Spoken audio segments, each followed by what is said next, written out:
Yes, my people. Big PROZECH in the building. You already know what it is.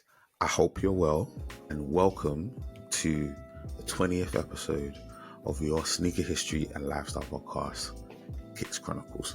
Okay, hold my hands up. I'm late. Okay, apologies. Let's just say there were a couple of technical difficulties. You get me? But hopefully, even though I'm a day late, I hope I'm not $1 short. And in fact, if I'm being real, I actually think I brought you, man, the whole bag.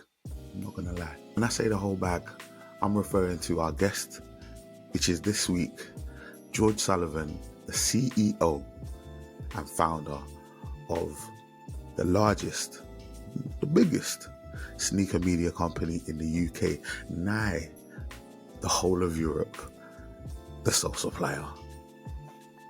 You're welcome.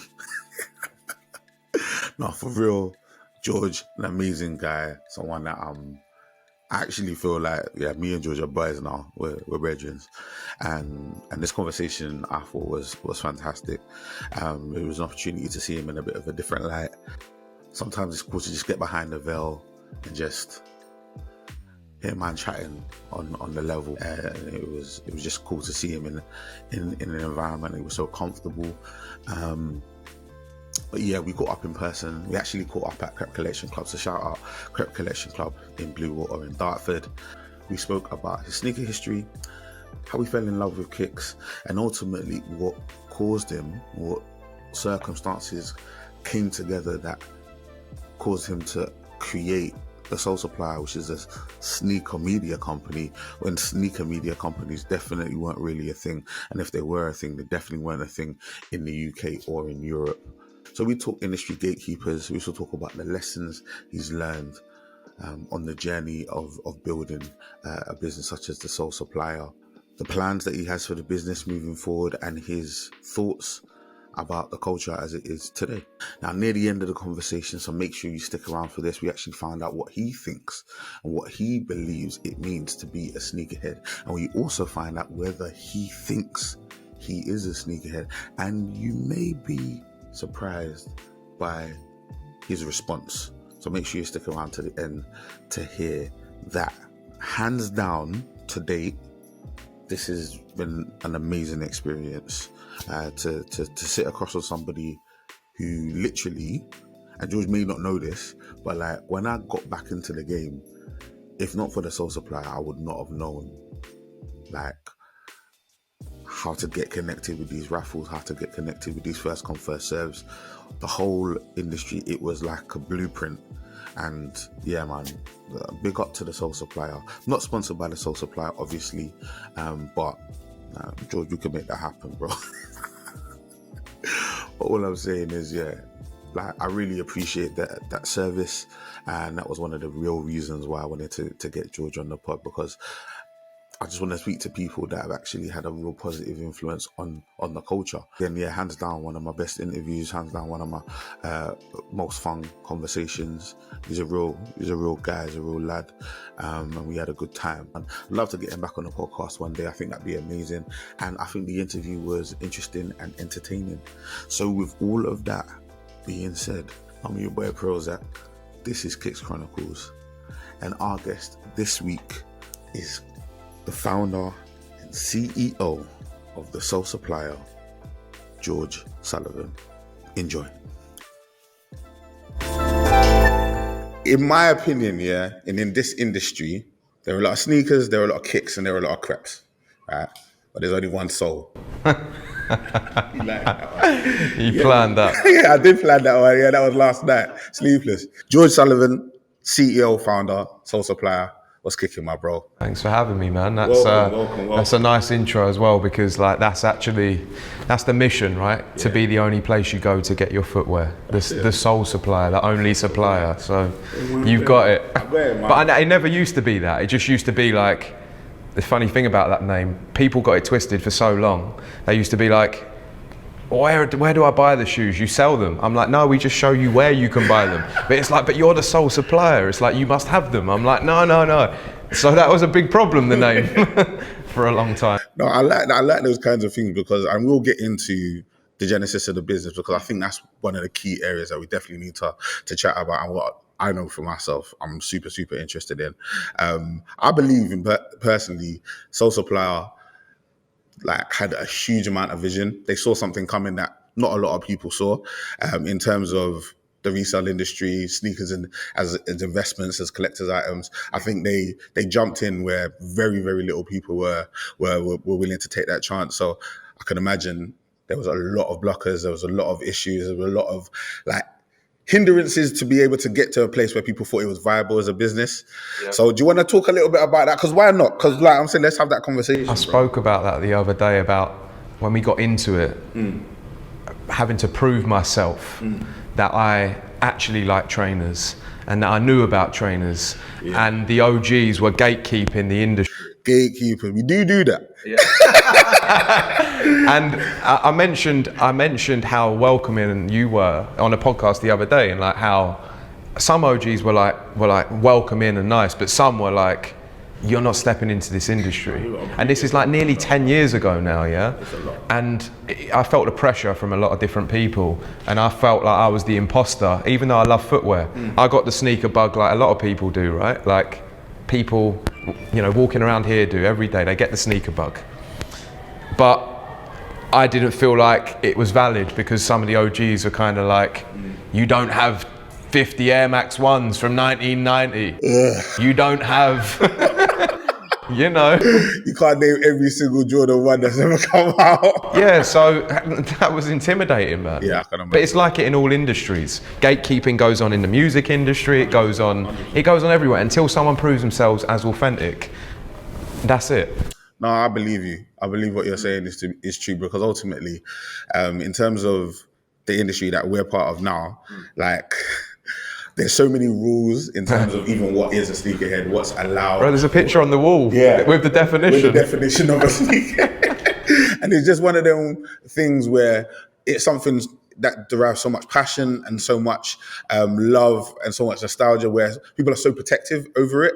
And they're like, we don't want someone to come in and potentially sully the name sneakerhead or sully our industry. And it sometimes then becomes like difficult for new people to want to. And the thing is, in order for any industry to thrive, it needs people. It needs people to all be involved. New people, old people.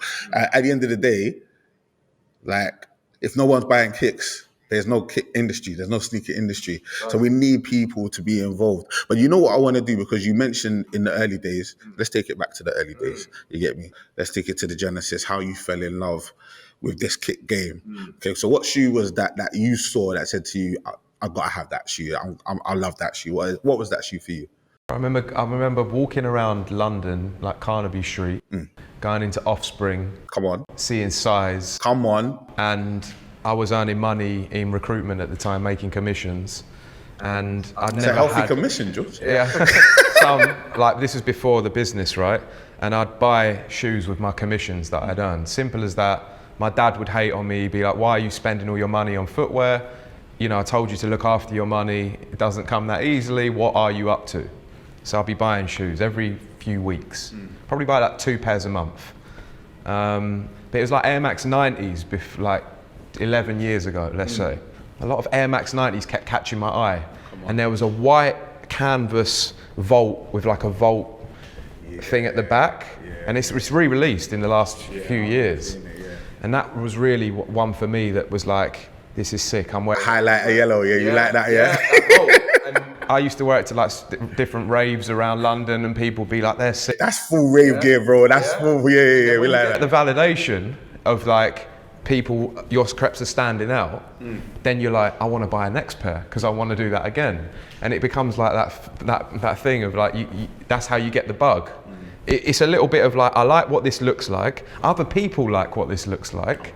And I want to get this again. What else is there out there? Trainers like an all-in-one package, right? It's a small shoe, it's a small thing, but it's got so many different things about it. It can set a plain outfit off. So you could wear like your white t-shirt, your white your black joggers, and a sick trainer, and it'd send the rest of the outfit off. I think what you're saying is absolutely true. Like, before I look at what anybody's wearing, I'm fully going to the shoes. From the floor up. It's from the floor up. It's 100% from the floor up. And yeah. And that sounds bad saying that, right? But it's the truth. It's but the reality. if you are a sneakerhead, you tend to look at what's on their feet, and then you can tell a lot about someone by the trainers they choose. 100%. We're definitely going to get into that. I think it's one of those ones where it's like, it's an appreciation. It's like, oh, you look at a pair of shoes and it's like, oh, I like those. And then you go up and you're like, okay, the fit's hard as well now. Yeah. And sometimes it's just convincing you, because there's certain shoes that I look at and I'm like, I don't really like the look of them on screen. Like you see those images on that person, but on that person, yes. They're back, and they convince me. Yes, this is it. This is it. They convince me because of how hard they're rocking it. Yes. I'm like, yeah, no, it's hard. Is that not the beauty of this game? Like, yeah, you can see something in all the marketing and be like, that's not for me. You'll see it online, and someone that you know that you rate, you might not even know them, wears it, or they might be like, your height, your style, and they're like, what was I thinking? Why didn't I decide that? You know what happened to me? That shoe that happened to me with you, right? Was the Yeezy. Okay, yeah. The Yeezy, it took me a while to get around to it, right? I was then convinced to just try them on, because I'm the comfort king. I don't know if you know, but I'm the comfort king, right? Everyone knows it. If you don't know, you should know, right? I was convinced to put them on. As soon as I put them on, I said, I'm home. That's what I said to myself in my mind. Right? They're different level. I couldn't get them to fit with what I was wearing, and I appreciated the comfort and the look, but I couldn't get them. I couldn't work with the You couldn't get the flow. You couldn't get that drip working where I couldn't get the flow, man. Couldn't get that drip working where I couldn't. It was really tough, but I have a lot of appreciation for the Yeezys, because they was like a big shoe for us as the business that helped us like come about. So Yeezys were like a big thing for me. I couldn't wear them. Huge. Yeah. Yeezys had such a strong moment, like definitely early 2015, 16, so like had such a hard moment. And like you're saying with the business, like in the last sort of 9-10 years, like for about 6, 7, 8 of those years. Yeah. Yeezy were strong. To some extent, strong. Like it's held strong the whole time, right? Like, or it's held a level. Yeah. Like it's been up there, hasn't it? 100%. Up until, I would still say it's infamous now. It's like there's people, it's now in that love or hate because of what's gone on, right, with Kanye. And now some people are wearing it like a rebel. They're like, Yeezys are still sick. And it doesn't take away from that shoe being a sick looking shoe and the design and what it did, right? Whatever's going on with Kanye, in my eyes, is separate. I don't completely dismiss an artist's work. The art is the art and the person is the person. I agree. I agree. Some people completely disagree with that. They'll be like, if the artist has done something bad, all of their art is dead. And I'm like, I don't know if you can think like that. I don't even know if we can live in that world. But I don't even know if people are really ready to follow that argument all the way through, because there are a lot of major contributors in the terms of art, design, architecture, film, that have like done some crazy stuff. Shady stuff. Yeah, to say the least. Yeah. And if we're gonna hold everybody to that sort of virtuous standard, we're gonna negate a lot of amazing art. And what they do is terrible. 100% don't condone that, but you have to look at art almost in a silo and just appreciate it for what it is. Yeah, it's a tricky topic for people. That it's like when "Rock With You" by Michael Jackson comes on at the wedding, do you stop dancing and walk away? Most people are still up dancing, and they forget for a minute that it's associated with MJ. And then there's some people that will say, well, all that stuff with MJ, they don't even believe it, or they don't want to believe it, but they still love everything, right? So that's a very tricky thing. But this is where we're living now. Like, if someone does something a little bit out of turn, people are just like, oh, cancel everything, they're gone. And it's extreme, and it's not how we should be treating things and people. 100%. I want to take it back a little bit in terms of like you growing up, because before we started the pod, you sort of mentioned to me the fact that you sort of moved around a little bit when you were growing up. Yeah. Right. One thing I always like to know is that obviously growing up, you probably saw a lot of shoes, right? And you be moving around, you probably got a flavor from different areas. What were the shoes that were like sort of represented your areas when you were growing up? The ones that you saw in different areas and thought, you know what, that's cool sort of thing. Oh, I grew up in South London, similar to you, right? Yeah. And moved around in different areas from like Abbey Wood to Welling to Greenhithe, even down here near this shopping centre. We moved about a lot. Reebok Classics were one. 100%. Yeah, like the black ones and the white ones, the black ones at school. This is jokes, Lacoste free Velcro straps. That's your first one. That's your first warning. That's a yellow card. Wait. You're going to get a red card for this one. I'm here to drop the honesty. Oh no, bring it. I'm fine now. I know what shoes are good now. But I used to like the K-Swiss reversible tongue. Come on! That reversible tongue was banter. Oh my days.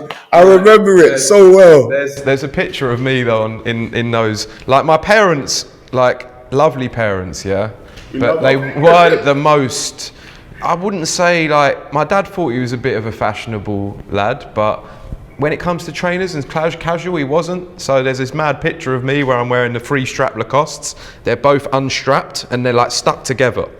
Like the 2 shoes, so 3 straps on each. Yeah. I'm like, I saw this picture the other day. I was like, what was going on here for me? Like, were you was this building resilience for me as a kid? Is this what you were doing to me? Yeah. You know, first of all, in 2022, that's child abuse. But it might be. But what you said is true, actually. And this is another thing I wanted to find out about. Like, for myself, I grew up in an African household, right? Yeah. Shoes were not the priority. Yeah. 100%, right? Food on table, blah, blah, blah, education, all that jazz, right? It's similar, yeah. Yeah, I respect it. It's old school. It's like shoes weren't the This priority. is it. Why right? would they be? Because of that, right, I had to go through what they refer to as character building shoes, right? I also refer to them as the lost souls. Did you have Lacoste 3 straps ever? Nah, bro. We're going lower than that. Lower than that. All right, bro. So, like, let me even, because I got a list. Come on, tell me. What's the worst? You gave me a yellow card for that. I got a list, brother. Yeah, you had a yellow card, brother. I'm left back in the changing room. Yeah. Right. So, yeah, let's do this. Yeah, right. He doesn't want to say. No. I can do it.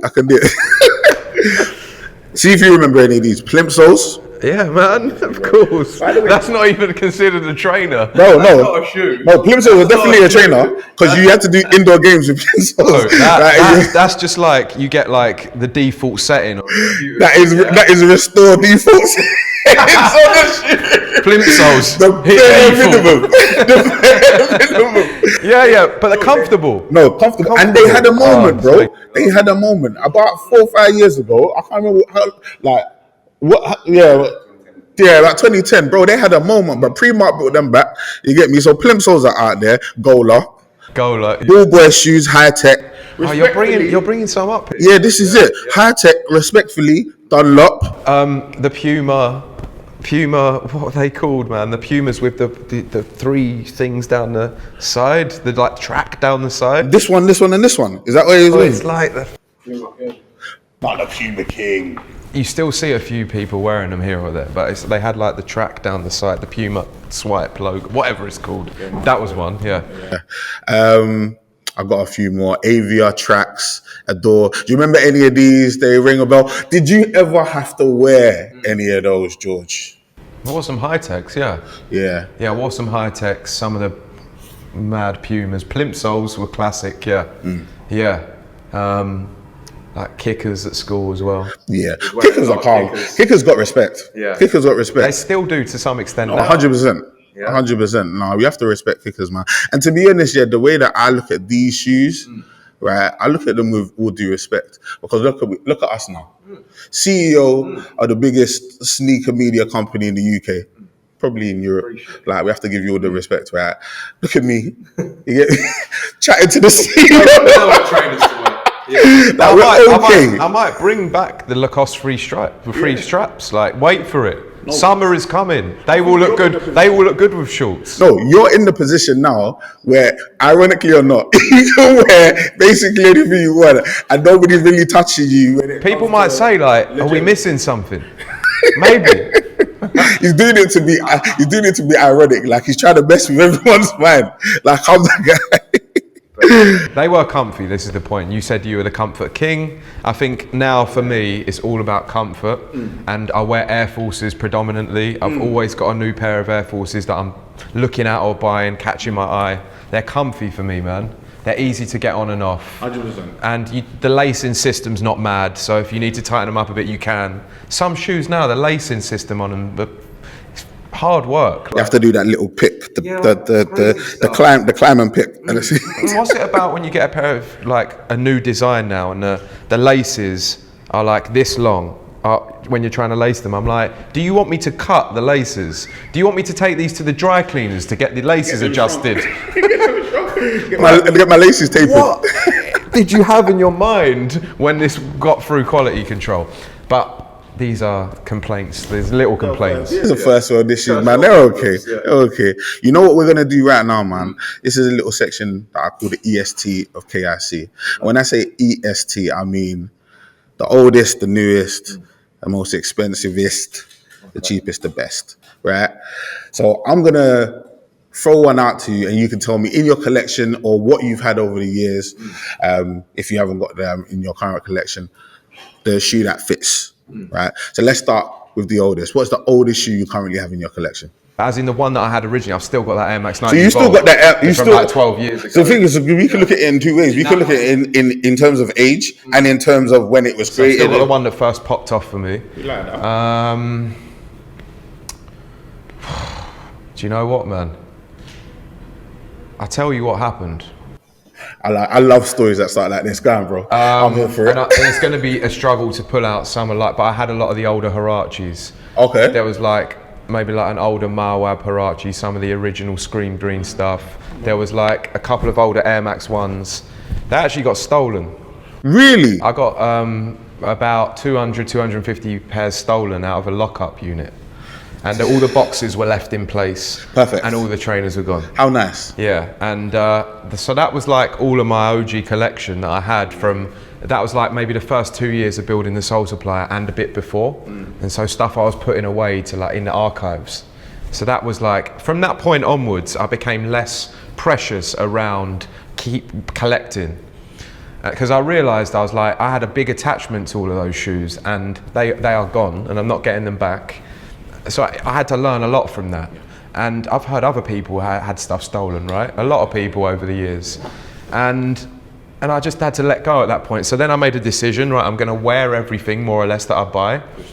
We still collected stuff over that year. And then when we moved into our recent office, we moved from Woolwich to Shoreditch office. We had another 150 pairs and we sold some of them for £10 or £20 each and donated all that money to charity because we had loads of stock and loads of I was collecting again. And I was like, right, we're gonna just move these on because I'm not gonna wear them. And I'm also not just gonna collect forever and ever because I don't have the space and other people, we can give this money to charity, right? So that's what I learned from when I first got it stolen, we still live that today. So I've got loads of beat up kicks in my house. They're not in boxes, they're not on the shelves. They are everywhere in all different places. Sometimes I find a pair, I'm like, this one looks good, and I just pick it out. It might have some old socks still in the literally so yeah. We're wearing our shoes, man. I don't have the archive stuff anymore because it originally went. Oh man. And to be honest, you're not the first person I've heard with that kind of story in terms of having a little lock up, putting all your stuff away, putting it all on ice or whatever, and then turning up one day and yeah, man. Someone's had them sticky fingers, man. It's dangerous. Yeah, it's hard. But I think you took it well. I tried. Well, at the time, I was almost in tears. I can imagine, yeah. I remember I was there with my dad as well, and he was he couldn't believe it. He was I was I've never been so shocked in my life to see all the boxes and then open a few and was like, why would I put empty boxes in here? And then you're and they're all gone. Crazy. All right, bro. What's the most recent, the newest pair of kicks that you bought? I bought a few pairs of Air Forces, just general release off Offspring. One of this one that I've got on my feet, which is this grey suede canvas one. Okay. And I also bought there's a tan one as well. I don't buy that much hype anymore. So you a GR man, yeah? I'm a GR man a lot of the time. The most hype thing that I bought recently was probably the Sakai last year. Sakai really? Vapor Waffle. What colour do you go for? The tail. Okay. Yeah. We got that in store. Yeah, I think you have got it on the shelf over there. But I like to, if I want to buy something, I want to be able to buy it now and put it on my feet to wear. 100%. And it's got to be going with something that I'm thinking about wearing. And this is advice that I give to anyone. It's don't just buy into the hype because the only reason you're doing it is to be seen wearing that shoe. It's like, that's one small reason why you might want to buy it. But trust me, if it's not comfortable and it doesn't go with your outfits, you will not wear that shoe. It's true. I've done it so many times where I buy hype, a lot of hype. 80% of the hype I buy, like the Ben & Jerry's Dunk, it's like, I can't wear that with much. It's, the materials are crazy. Like, what size you at? What's that? 8, 7. Okay, we're not the same size. Otherwise, I'll take them off you. But that's a tough shoe to wear. It is a tough shoe. But you're getting a lot of recognition when you wear it. Materials are dangerous. If you get that kind of like fur upper, that furry cowhide. Bro, I love that shoe, bro. I hear what you're saying. But yeah, I'm a GR man. Like, and I just want to say as well, it's like I'm still wearing trainers every week, right? And I buy a lot of GRs because I can at the time. I don't buy resale too much, but I also don't keep up with the hype like I used to. When I started the business in the first 5 years and before, I was at it every week. I was queuing up in London. I was getting involved every week. And you get to a point after a time where you're just like, I need to take a step back and like evaluate, why am I doing this every week? Let me just understand my priorities in this game. Like, really, what am I doing? And I remember, like, we was maybe 4 years into running the business, and I got into a bit of trouble one day queuing up with someone because people were pushing in. And like, you're probably the same as me. It's like, who do you think you are pushing to the front? I was there with a girl at the time as well, and they were trying to push her and stuff. And I was like, what the fuck? What's going on? Mm-hmm. Like, and I thought at that point, I was like, why am I doing this? Like, I'm just gonna buy what I want when I want. And if it's available, it's available. But there's always the next one. Yeah, and that's the thing about that's the thing about the industry that we're in. You're always 2 or 3 days away from a drop, so there's never a reason to feel too hard done by or sad or get low. Like, because obviously we're in a world like where mental health and mental well-being are so important. We're acknowledging the fact that people carry these issues with them, and then these things can come out in our collections, the things we like, and people can feel terrible about the fact that they didn't get a drop, or they feel terrible about the fact that they can't afford a pair of shoes, considering shoes are really, really expensive nowadays. And it's like, sometimes we need to sort of come back to reality and come with some reasoning and just understand that, no, you don't need every single drop. It's not necessary. You don't need to pay £250 or 200, 300 or 400 pounds for resale because you missed out. Yeah, and what's it at the cost of as well? Like, if you break yourself to get that shoe, if you haven't got the money, like, what are you not paying for? Like, exactly. Yeah, and people do that, right? Like, people don't have the financial education, and then they think that that's the only thing that matters, and then they find that they've got no personal stability because they're buying shoes. And some people are trying to buy shoes to resell, and they're buying the wrong ones. And then they're not wearing them, they're trying to hold them, and then the value goes down, and then the value's below retail, and then they've lost money, and they've landed with shoes. So I always say this, regardless of if we're, talking about trainers all day long and showing you what's the best, we are showing you, I always say on my Instagram, you have to be responsible financially with your own finances first. Pay your bills, look after yourself and your close people, and then with your extra, go and buy yourself an outfit or your trainers. But don't do it at the expense of the rest of your life. 100%. I'm 100% in agreement on that. Understanding our priorities is so important, especially in an industry where, like, from the outside looking in, it just looks like we're sort of like, we're just consumers, and we're just like, give us more kicks. And it's like, no, there are people within the industry that have developed ways in which they can be responsible and still being able to dabble in the thing that they love. And I think there's a space for everybody. I think there's always extremes in any sort of realm of collector. And they're the ones that people should talk about, and that you see in the paper. It's like, look at this guy that spent £100,000 on trainers, and that's his life. It's like he lost everything to buy this collection. Family's gone, everything's gone, and he's got his kicks, and that's it. Bro, he looks hard going to Asda, but it's a lot. So you see it all the time, right? The extremes, like you say, but Yeah, it's important to be responsible. But wait, I will say this, right? I love this game because when you have a good outfit and good trainers on your feet, and this doesn't mean expensive, this means something that fits well, something that matches, that looks the part. Come on. Yeah? You could be wearing like your Zara t-shirt, your Zara joggers and a sick pair of trainers. It fits well, it looks good. You know, the outfits cost 130 quid, let's say. And you feel good in it. Your level of confidence is raised a little bit. 7 foot tall, man. Yeah, it's like that term. Yeah, 5'9", by the way. Wait. 5'10", I say. Okay,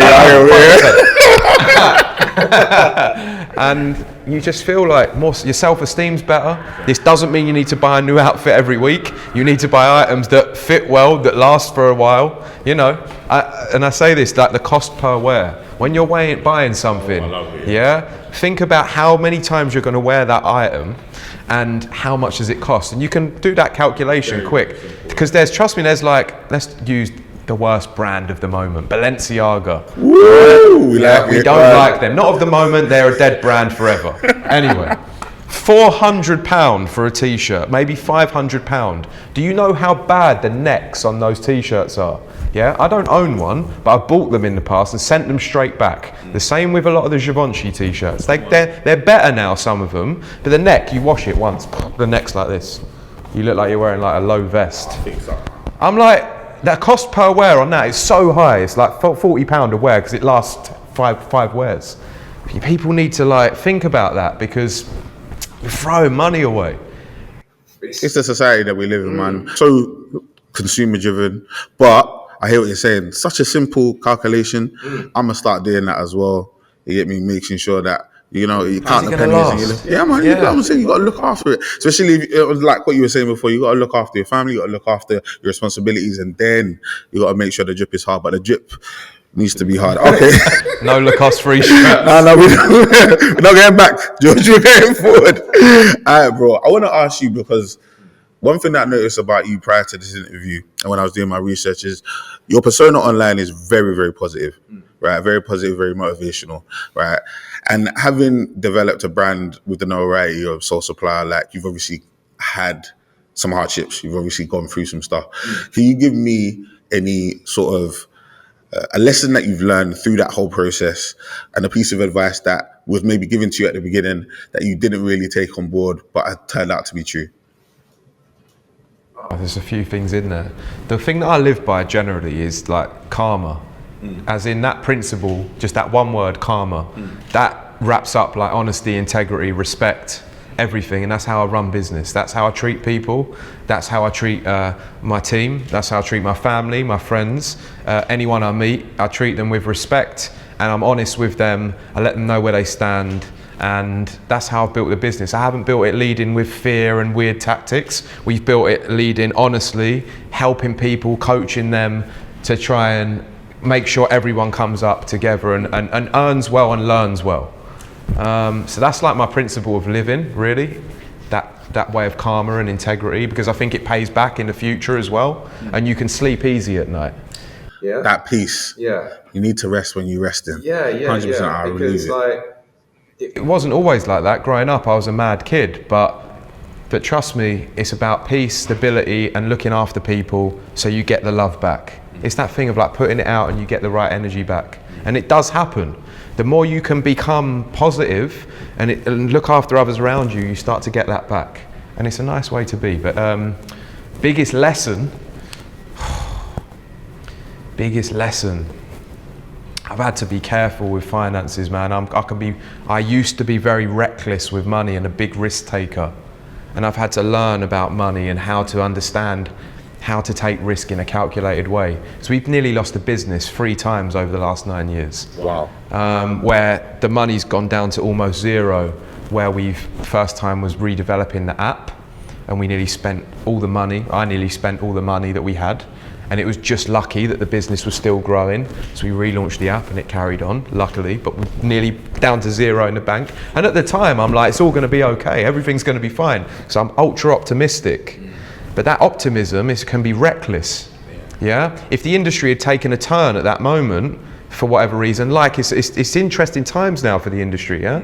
But if it wasn't like that at the time, it was growing, so we had room to have a bit of, you know, to fail a little bit. Yeah. But if you make a big failure like that and you've got low money in the bank and then the industry goes as well, your business is done. And the other time was we were redeveloping the website, make the experience better for people. Again, like running the money down. It went on longer than it should have. We needed a new developer.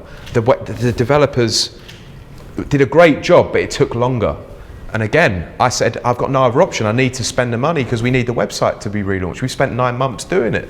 And that was the most stressful, scary time ever. So like in life and business, financial management lessons, man. And I don't take risks like that now.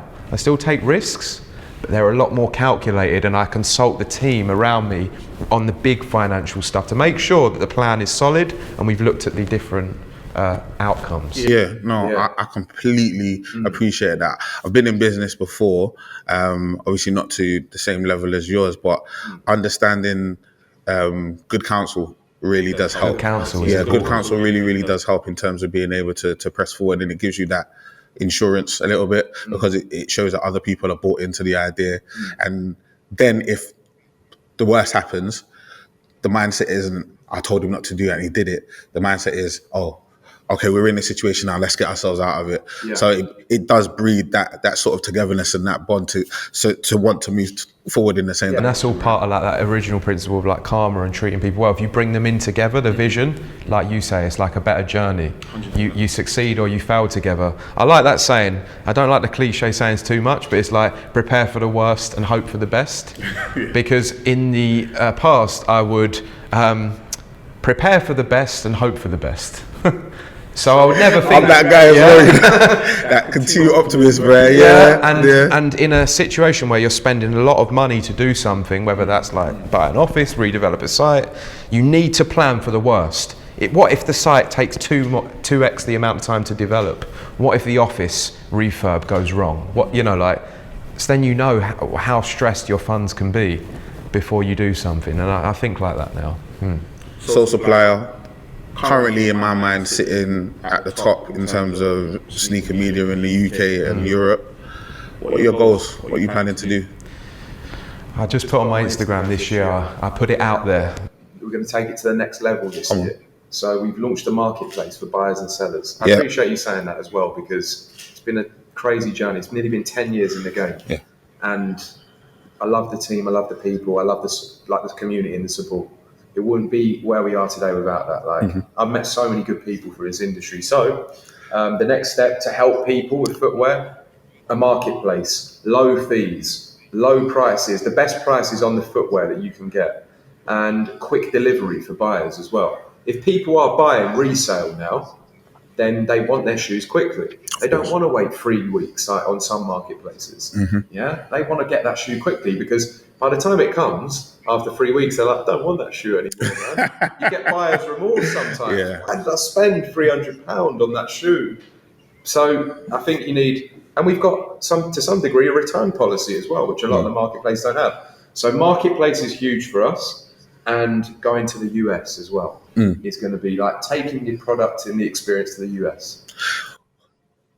Going to the US is massive because obviously there are huge companies in the US that are occupying that space. In your mind, we can name like a complex. Sneaker News, there's Complex. Sneaker News is a great one, There's definitely competition out there, but no one curates the products in quite the same way. Okay. And uses technology to serve all of the info, like the sizes and the restock info, and then all the alert systems. So we've spent a lot of money on the tech to make sure that if you want to get, the Sakai Vapor Waffle in a size 7, you sign up and you're going to get that shoe because our system's going to alert you when it's back. It's not 100% accurate, but it's good. Yeah, well, you going over to the US, is that you then widening your reach in terms of the brands that you're working with, the companies that you're working with, in order for you to get that information in? Or is that just opening it up to the market to be able to access what we've currently got? Yeah, it's a bit of both, yeah. So it's like expanding what we've got, and then just, because this is where a lot of the hate come from originally, right? It's like, you're telling people too much about footwear. Please stop telling people, because then I won't be able to get my shoes. Yeah. But what actually happens is, like you said, Pro, at the start, is if more people know about footwear, so if we take the Sole Supplier to the US and get, you know, millions of reach, the brands get bigger, they design better shoes, they bring new people in, meaning more jobs are about for people who want to get into footwear, there's a lot of them, and ultimately it's better long term because there's more stock. It doesn't just mean there's the same amount of stock.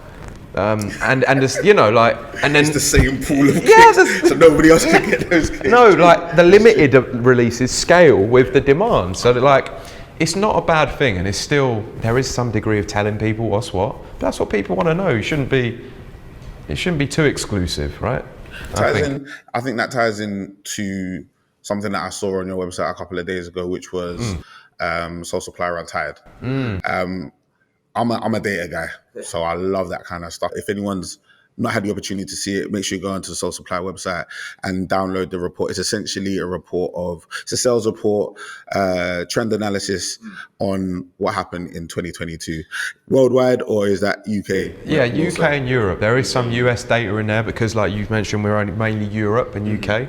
It's a lot of that data. Yeah, I really appreciated the fact that you really broke it down, like it went really, really granular. Yeah. So, like, I'm not going to spoil it because it was really, really interesting, but some headlines that I got from that was Uggs are doing their thing. Yeah.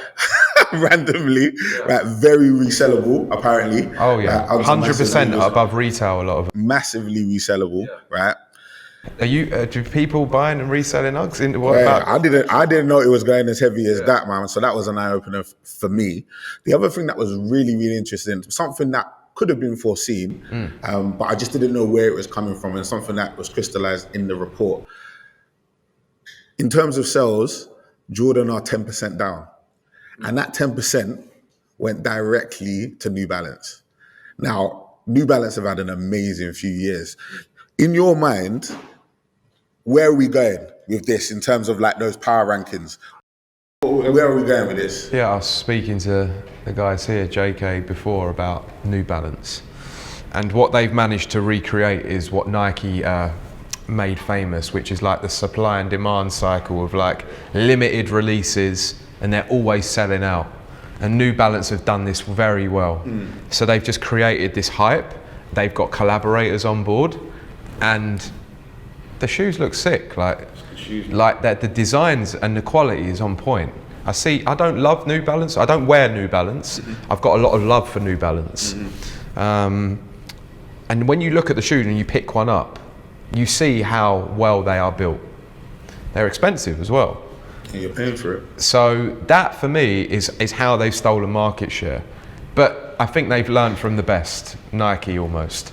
Because the formula is there, to some degree. It's been done. It's been done. And in your mind, is it them stealing it, or Nike and Jordan taking their eye off the ball and potentially, through quality control, through ever increasing prices on limiting hype drops and all the stuff with backdooring and everything like that, is it? Has that all contributed and come together to mean that there was a vacuum and then New Balance was just ready to do it? Or was it just New Balance's aggressive approach and just powering through? What do you think? Statistically, there are more best-selling Nikes than ever. So actually, it might look like New Balance have stolen, but I think it's more just like the industry's grown massively and New Balance have carved out a chunk. That doesn't quite make full sense, but there are more sales from Nike than ever. But actually New Balance are now getting more as a proportion of what they were getting. So I don't think Nike's fallen off. You've only got to look in this store and look on the Sole Supplier website, for instance, like Creps Collection Club, Sole Supplier. Look how many good Nikes there actually are. And I think people's love for Nike is deep. Like in certain locations, right? It's like you might buy a New Balance, like Dan, who I work with, my best pal. He buys New Balance, he wears a lot, but he's still got a lot of love for Nike, and they will hold a lot of place in his heart. It's the history, man. You can't rewrite it, man. It happened. And you can't just change that love for a brand. That will take years of consistency from a brand like New Balance. They're doing a great job, but Nike's design lab and the people that they've got at Nike in the way that they think. Like we're seeing stuff that's coming for this year, from like stuff that's coming in February and the stuff that's coming later on in the year. Like sometimes you see stuff, you're like, how have you done it again?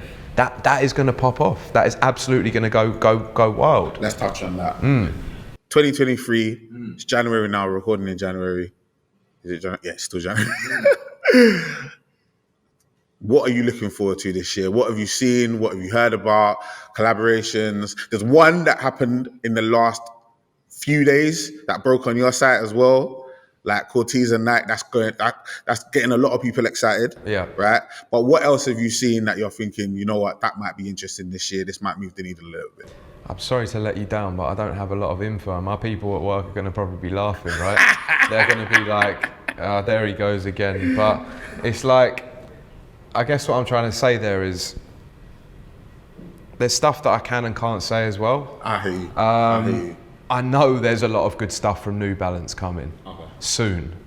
Yeah, the Jown is coming soon, and there's going to be more of that. But generally, Nike's looking like it's got a good year. We sit with them every quarter and we kind of review what's going on and what's coming up, and we choose what we think will work best. This is very important because you said this as well, right? It's like we've got to try and be as unbiased as possible. If I don't think it works with the audience, if we don't think it works for the audience, we won't take money off a brand. So that's an important part of our business. And that's how we've kept it authentic. But this year, there's a lot of good Nike stuff coming.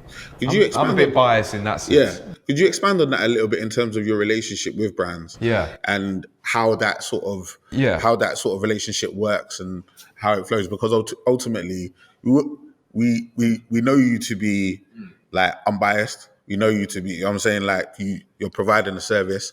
But in terms of just like behind the curtain, so to speak, your relationship with Adidas, your relationship with Nike, how does that work for a brand like Sole Supplier? Yes, we're set up via the affiliate marketing model. So we get paid a commission of each sale that we make for those brands.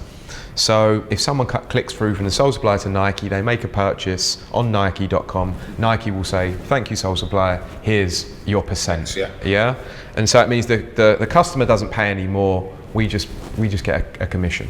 So that's how we're set up with all the brands. And for that reason, it's important that it works for our audience. So when we're developing the site, when we're choosing products, it has to work for the audience first, because we're done on a per sale basis. It's not just like we're getting 50 grand from a brand to promote their new shoe. That's very rare for us. It's like we have to do what works for our audience, because otherwise the commissions will not come through. They won't go and purchase. So we have to say sometimes to the brands, look, this isn't going to work on site. They don't dictate to us what shoes to push. We have that one-to-one conversation with them, not one-to-one, but that partnership where we say, this will work, and they say, can you try and push this shoe? We'll say, we can try. We'll give it a test. We won't give it full coverage, but we'll look at how that reacts. And we do that for brands sometimes. We'll give them a trial. Sometimes we've done stuff for brands for free, just to see if it's going to work before we take their money. Because I don't want to take money. It's like the karma principle again. I don't want that brand to be like, we paid Sole Supplier X amount of money and it flopped. Don't work with them. Yeah, and it's the same with brands. If we're saying, Nike, this shoe's going to pop, and it doesn't, just because it's their new silhouette, we don't have to, appease them and be like, oh, of course it's going to pop, Nike, which some people do, and then it flops. Yeah. It's important for the rep to stay authentic. Yeah, authenticity is key. I think, especially in our industry, on all facets and every aspect, authentic kicks, authenticity in terms of what you say and what you print and all of that, it goes across the board. What I want to ask you, right, 2022 just dropped off, right? There are a lot of good kicks in 2022. Did you have a top 3 of 2022 shoes that you enjoyed? Air Force One carabiner was quite cool for me. Okay. The one with the rock climbing carabiner on the side. See what I mean? I'm not into hype. This guy's a carabiner guy. Yeah. I thought that was the one for me that got a lot of people talking when I was wearing it. they were like, what is that? Is that a bottle opener? Is that a is that like a climbing thing? And I was like, yeah, it's a climbing carabiner. They're like, does it come off? Can you use it for climbing? I'm like, obviously not. It's a Nike. It's a Nike tick. So that got a lot of people talking. The Vapor Waffle Sakai got a lot of people talking. That is a sick design. Like when you wear that, people are like that. I've got like 3 pals, I wear it recently. I pulled it out of the box over the last 2 months. And I was wearing it, but I was like, I can't wait to wear that. That's comfortable shoe as well. Probably I would go half a size up as well. In those. Half a size. It's tight for the true to size, I'd say. And for the website, for us, Sole Supplier, Panda Dunk was unbelievably wild. Like, let's chat about that Panda Dunk. That pesky Panda. Pesky Panda Dunk. You know what? It was the same as like the triple black Karachi back in the day. It kept coming back. It keeps coming back. I'm like, how people just kept, they just non-stop. It sells out every time. So at Creps Collection Club, we recently did a piece of content called Toe to Toe, so people make sure to go check that out. And one of the questions that was asked of the panelists, the people that were the influencers that were there, is the Panda Dunk a modern day classic? So in your opinion, especially considering how much traffic has potentially been generated on your site in terms of the Panda Dunk, and I think on the list, I think it was like the most searched shoe in the last year. Like, talk to me about the Panda Dunk, modern day classic. Where do you stand on the argument? Some people will say because it's so hyped and so oversold that it's not. What are we classing as a modern day classic is the question. What is the definition? This is it. But I would say a modern day classic is something that has the ability to help further and progress an industry. And in the sneaker industry, the triple black Karachi at the time was something that helped set the industry on fire, and it kept going like higher. Like, people were into that shoe. It looked different, the triple white as well. It had that mad design. People could see it. It stood out, and the Panda Dunk is that as well. It's black and white. The swoosh stands out on the side. It's simple as well. It's very wearable. It's not that comfy. Yeah, dunks are not that comfy. That's debatable, man, because I'm all right with them. That's funny, isn't it? Yeah, it's weird. Dunks are not comfy for me. I got those Paris dunks, right? I don't buy dunks since I bought a couple, and I can't wear them. But yeah, it's a modern day classic. Yeah, I agree. Yeah, I'm on good. It was a test. I'm on that boat as well, man. Yeah. I'm on that boat as well. We're gonna switch gears, man, because I definitely need to talk to you about this, because in our industry, obviously, there's been a lot of change and there's been a lot of activity. Kanye West, we mentioned him earlier in terms of like Yeezy just being a brand and a shoe that really sort of helped cement Sole Supplier in the early days. Obviously, there's been a lot of change at Adidas. That relationship is now done. Adidas have stated that they own the IP, so they're going to be putting shoes out. And even on your site, you've broken the shoes that they're going to be dropping over the course of the next few months. There's potential OGs in there, like the Pirate Blacks, Turtle Doves and things of that nature, man, where I think they're trying to potentially get people that have said, nah, Kanye's not involved anymore, so I'm not going to be a part of it, but the Pirate Blacks are deep still. You haven't got the Pirate Blacks in there? Yeah, I might have to get involved. See, I'm that guy where I'm like, no, Kanye is not involved, so I'm not happy about the situation, and it's not amicable, obviously. His fault, obviously, blah, blah, blah, but it is what it is. Like we were talking about, art,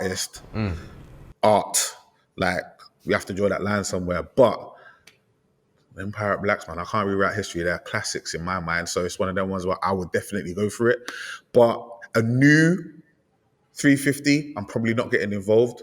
But talk to me about that whole situation. What's your take on it? Where do you sit in it? Where do you fall on that argument? Well, it has to be said, right? You don't need to be racist in this game, right? You don't need to be anti-Semitic. Some of the stuff he said was in that nature. Like, it was. That's the truth. The truth is also that he said some stuff about corruption in the industry that is very evident. That's the truth. Yeah. Two very separate things that are important in their own ways. One, because it was not necessary to be said, and it really like shone a bad light on him, and something about corruption in the industry which needs fixing. Him looking after himself, his people, his culture, that needs to be said. But that message got shut down because of the other stuff he said. Yeah, I hear you. So that's what I think about that situation, like real talk about that. It has to be said. And I don't think that a lot of people liked that he was shining the light on some of the corruption. So it is a shame the way he conducted himself in certain ways to say certain things, because I think a lot of people say he's crazy. I don't know where I stand on that, haven't looked into it enough. But I definitely saw some of the stuff he did say about the corruption over the years, and know from a lot of other people and the way that people speak that a lot of it stands, that there is a lot of that. It's a shame because he's such a prolific and interesting character, I think, and I mean, he did so much for Adidas and that brand, and for the Sole Supplier in a way, because like the Yeezys drove us so much traffic, got so many people into the industry, and the designs were unique, the comfort, like you said, it blew people away with what was going on. I think it's pretty corrupt the way that the IP situation's going. Yeah. And now they're just going to be like, we're going to produce these shoes and like, see you later.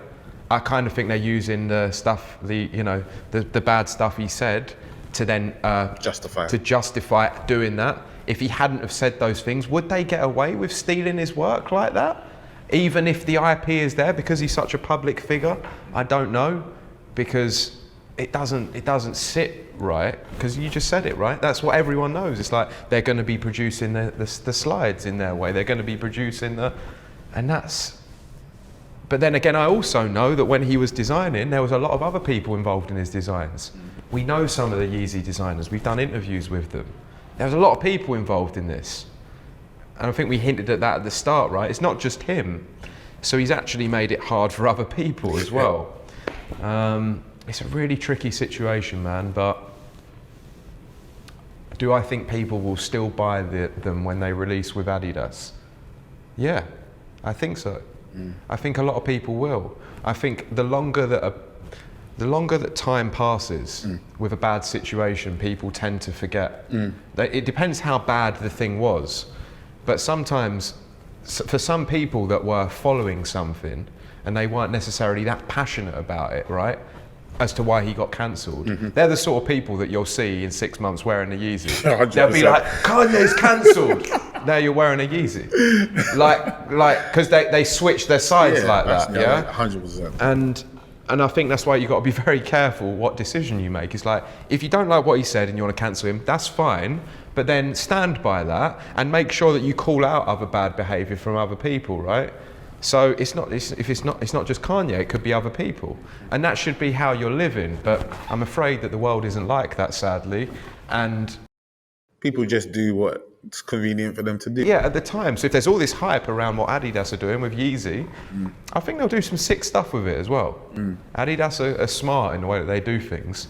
And I think they'll manage to detach it from the name completely, revitalise. So? I think in some way they'll revitalise it and they'll create this new hype engine which will get people interested. They need to, because I think Adidas in general, over the last sort of 10 years, has sort of trended downwards. Obviously for a long period was strongly reliant on the Yeezy in terms of relevance and in terms of being able to traffic, in terms of just like that whole hype train and everything like that. Now, like without Yeezy, just like theoretically, there was a moment where we were looking at Adidas sort of just for who they were and for what they represented as a brand and what they had in terms of their catalogue, and it was lacking. It was lacking in terms of silhouettes. It was lacking in terms of real interest. Also evident in the fact that they're like 3% market share. Like it's really, really low. So interesting to see where Adidas starts going in terms of okay, we've identified this is a massive risk. We've allowed our business to get into a place where we were so reliant on one thing, right? So we need to focus. And obviously last year, a lot of focus on sort of bloke core. Sambas having a moment, Gazelles are having a moment. Shoes that I love from growing up and obviously in Bermondsey and that, but like not massively well known. Do you see that for Adidas is the opportunity for them to say, you know what, let's lean into this is something that we really, really need to push because this is ours. This is something we know we don't have to sort of share with anybody, and it's authentically us. And then obviously the easy thing, we'll do what we do with that or whatever. But is that what I mean? I don't know if you understand where I'm going with it. I see what you're saying. I think if you look at the trends of what type of shoes people want, like the New Balance chunky shoe and the mad builds of the New Balance are what are making them stand out. And then the Nike, certain Nike designs, like the Vapor Waffle, people want something that is like unique and standing out. And Adidas are very cut and cut down silhouettes. They're very smooth. Yeah, they're smooth and they're like they're not in that. In London, I'm talking for in particular because I'm not in all these other locations, right? But I know that Adidas and those types of silhouettes are massive in Germany still. For instance, they're still huge. Like the Netherlands, they love them, right? But London culture, New York, these types of places, they are still looking at the bulky shoes. Like they are still looking at the wild designs with the different materials on the shoes that make them stand out. I see it, I'm working with these people all day that are wearing these wild shoes. I'm not wearing those wild shoes. I'm wearing my classic Air Forces most days, mixing it up with Air Forces. But that's where it's still going for me. And looking at some of the Nike releases, that's where they're going as well. They're going to be making some of these mad hybrid models with new soles and like different. And Frankenstein has that. Bro, I'm telling you, though, some sick stuff. Like, and I think that's what people are looking for, especially in London. You only got to look at this wall to see like the color schemes and the stuff that's popping. The Panda Dunk's your everyday man shoe. Yeah. But then you buy your Panda Dunk and then you think, what else can I get to stand out now? And you usually go to something like a bit more colourful. I mean, like, there's loads here. Yeah. I'm going to ask you something a little bit weird. Go. It's called Desert Island Kicks. Stuck on a desert island. You don't know how you got there. Just one of them things, right? But you got 2 pairs of shoes with you, right? What 2 pairs of shoes you got with you and why?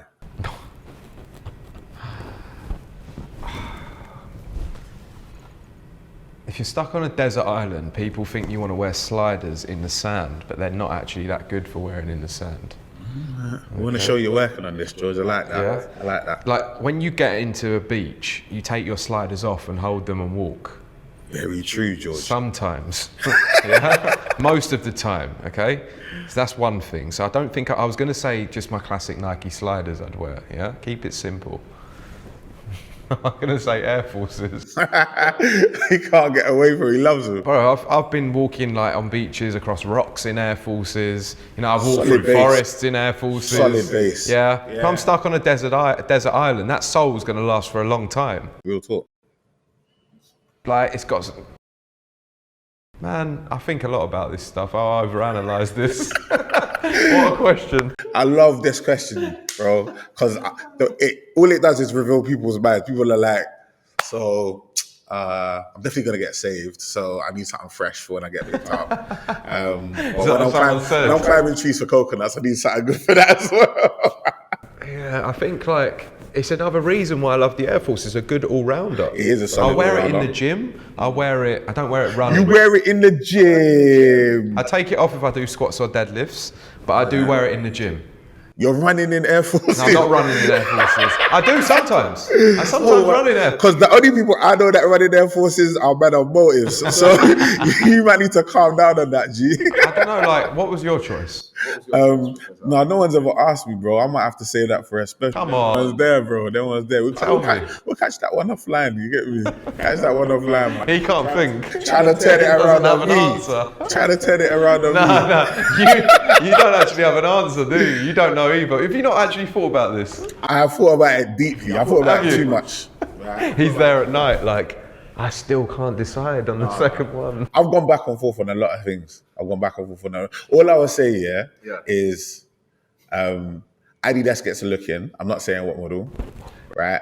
And, right, rubber, right? Rubber and comfort. Okay, yeah. Yeah? I'm throwing those out there, yeah? Make of that what you will. Yeah, comfort. Make of that what you will. The name, I can't think of the name. It's those new Nike slippers. Mate. What are they called? I've got a pair at home, man.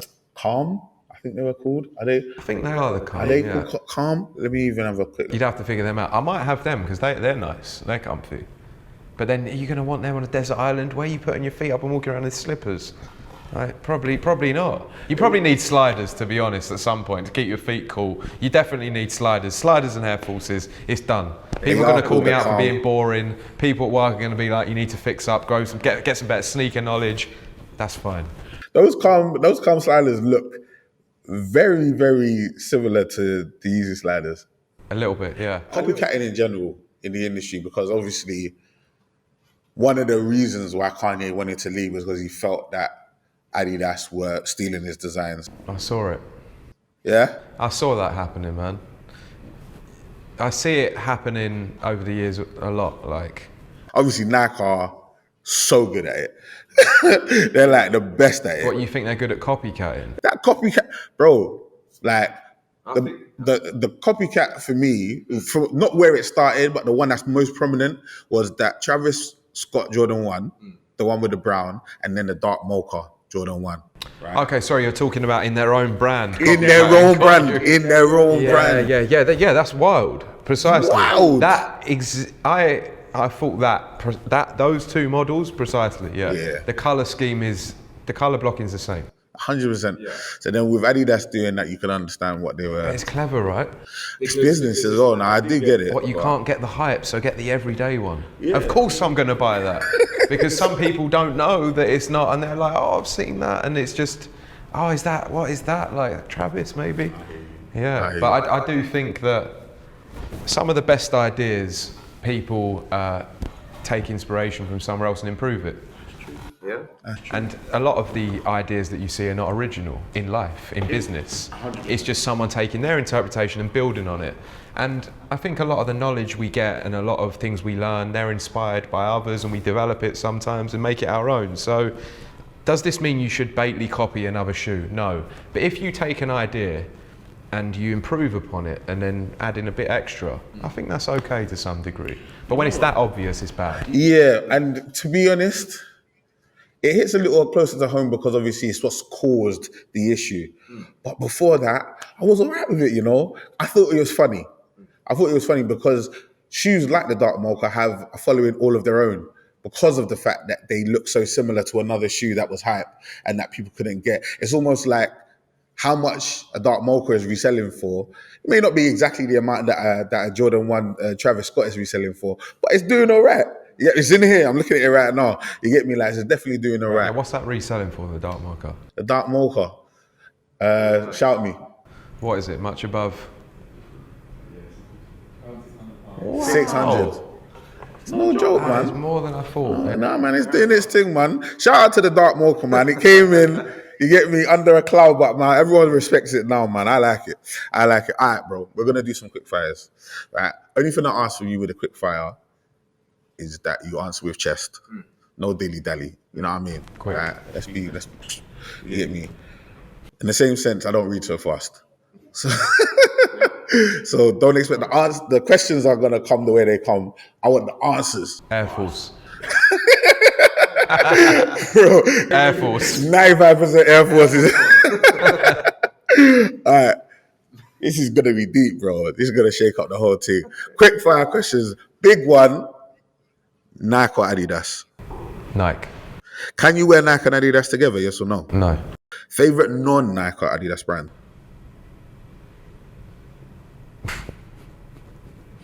UGG. Do you have a Jordan number? 4. Nice. YouTube, Instagram, TikTok? YouTube. Nice. Vans or Converse? Vans. Laces or slip-ons? I wear slip-ons. No, I wear laces. Slip-ons are easy to wear. What's the answer? Laces. Default laces, or are you patterning your laces? Default.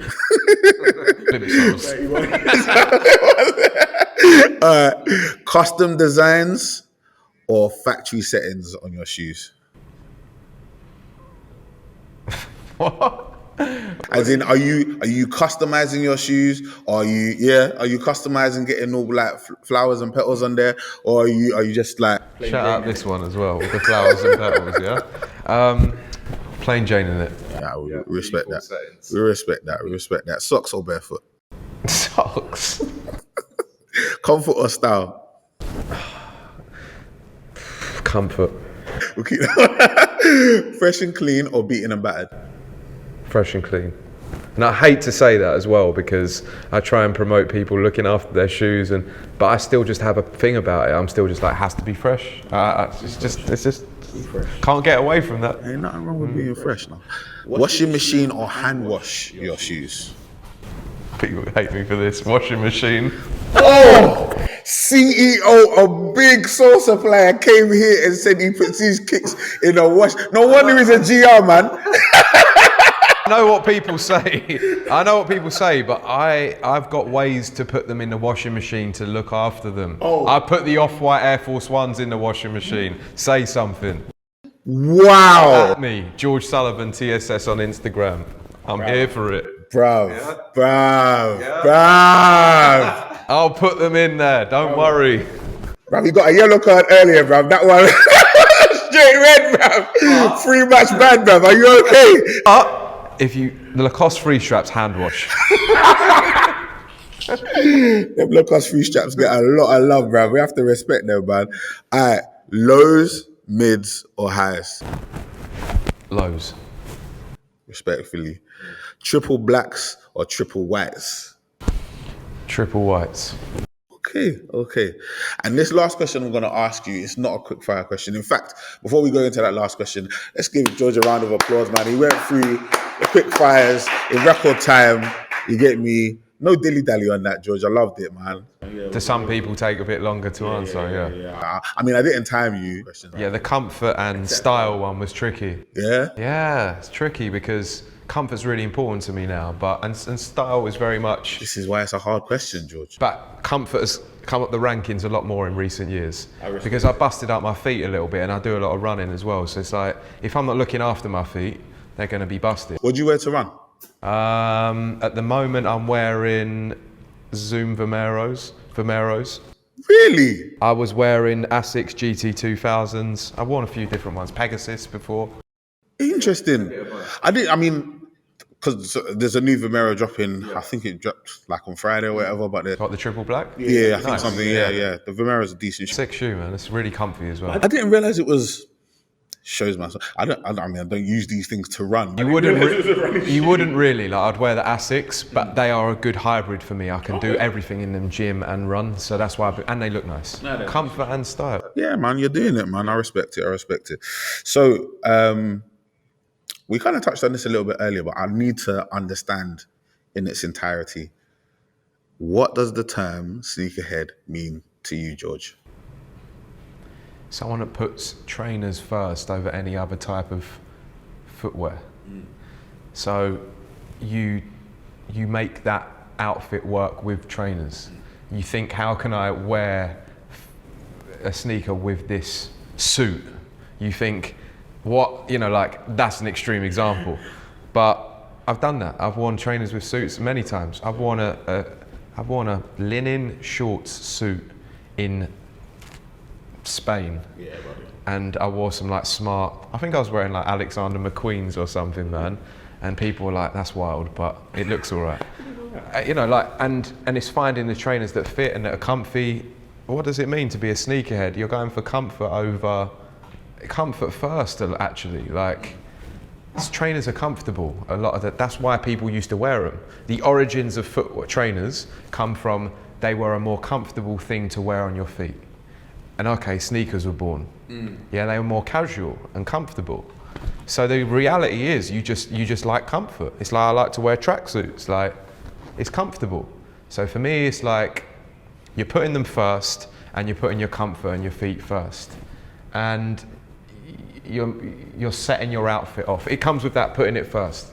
That's what being a sneakerhead is. You're designing your outfit from the ground up, like we said, and you put your footwear first, your trainers first. That's a sneakerhead. I respect it. With all of that being said, George Sullivan, CEO and founder of Sole Supplier, are you a sneakerhead? I'm a sneakerhead through and through. 100%, my guy. And I think I will be until I'm 60, 70 years old. Or I don't know, until I die probably. But why would it stop? Why would it change? What, am I just going to wake up one day and be like, no, I'm going to wear shoes now? Or wear shoes to the gym. But there is... I've seen some mad stuff in the gym. But there is that thing of like, you know, like people...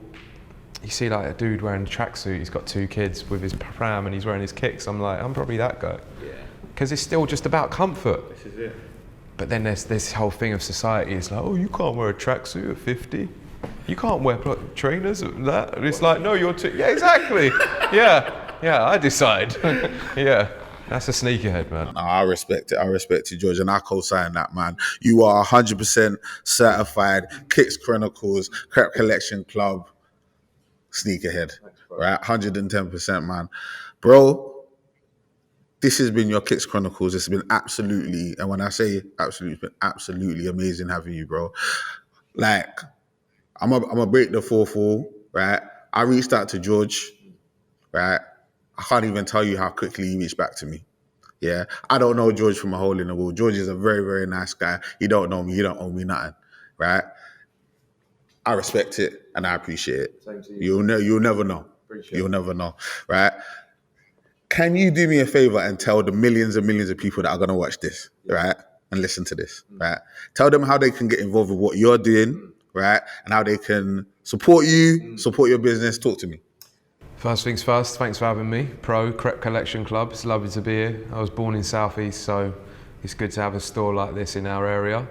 And make sure you check out other episodes of Kicks Chronicles if you haven't already. And if you want to know the latest and greatest footwear to grace your feet, and I say footwear because as you heard, there are some other types of footwear coming up in the rankings, then make sure you check out the Sole Supplier. We show you all of the best from all of the retailers at the best prices. And if you want to buy something resale, look at the Sole Market. And watch this space, man. And if you need any help, hit me on Instagram, George Sullivan TSS. We're here.